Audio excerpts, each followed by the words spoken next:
For more on President Trump's response to Harvey, we're joined by former Arkansas Governor Mike Huckabee. Governor, welcome to the program. Good to see you, sir. Thank you, Stu. Great to be with you. Most people are giving the president a solid, good grade for his handling of Harvey, but I see the national media seems to think that he lacked empathy in his visit yesterday. What say you? The national media wouldn't know empathy if it rose up and bit them in the backside, Stu. So I think that their credibility is totally being obliterated by their own tone deafness to the fact that Americans have united, and they put aside politics. They put aside all of the polarization that we normally see in order to concentrate on the people who have been affected by these horrible floods. And if the media can't join in with that, then, a pox on them and their families and all that follow them. We talked about this morning on Fox Business, much earlier this morning, and you and I talked about what I think is the cultural divide in America. The secular humanists who are Yes. the coastal elites, if you like, and the rest of the country, especially Texas. There is a divide here. The two sides do not get along. I don't think the elites are looking favorably on Texas, and certainly not favorably on President Trump.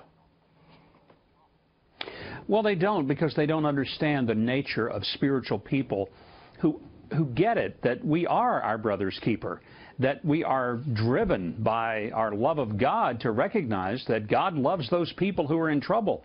And if he loves those people and we love God, we better love those people too, or we can't claim that we love God. It's really not that difficult to understand.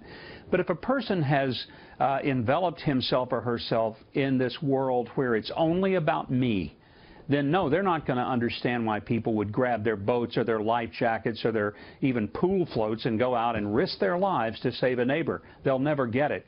But that's one of the reasons, Stu, I live in what I call the land of God, guns, grits, and gravy in the middle of the country, and do so intentionally. So I'm not living in one of the bubbles of New York, Washington, or Hollywood, where people sometimes get so caught up in their bubbles that they forget what just decent life is all about out here in the flyover states. I'm terribly sorry, Governor, but I live right in the middle of it, and I have to adjust to it all the time, and it's a very difficult task, believe me. As you well know, sir, you well know. How about the payment for this? We've got cost estimates of $160 billion. Obviously, a huge amount of money is going to be required. How does the president get it out of Congress? Because it's going to be an enormous fight. Well, it shouldn't be that big a fight. I mean, this is one of those times where Democrats and Republicans need to come together, pass the funding. But they do have to be careful that the funding actually goes to help the victims and that it isn't loaded with a bunch of stuff that people put in there because, this is a great time to throw in some maybe special projects. But there's going to be a lot of infrastructure that has to be rebuilt. There's an enormous level of debris cleanup. Now, what a lot of people don't understand, the federal government, even the assistance, is not going to rebuild everybody's home, go in and put new flooring in and new walls in.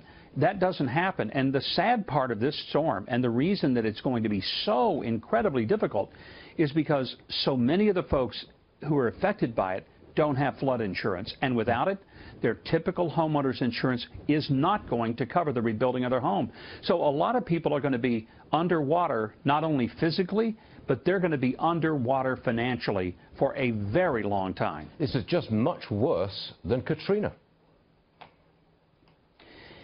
Yes and no. It's much worse in the sense that the total dollar amount is going to be much larger than Katrina. But it's not as bad because in Katrina you had over 1,800 people who were killed, and you can't put a price on human life. True. So you could say that that was an incredibly incalculable price when you think of how many people were killed in Katrina.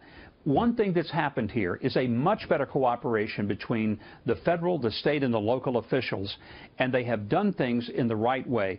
You cannot go through this process and worry about paperwork and the rules. You have to bend, if not break rules, and you have to put people above paperwork.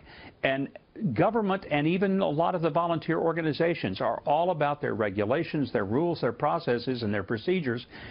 And Stuart, if something of this magnitude, you simply have to say, we can't operate in the conventional way. And that's one of the reasons that it's being successful in the recovery. They've thrown the rule book out, and they've thrown out instead life preservers for people who desperately need it, whether they had a permit for it or not. Well said. Governor Huckabee, thanks for joining us, sir. We'll see you again real soon. Thank you.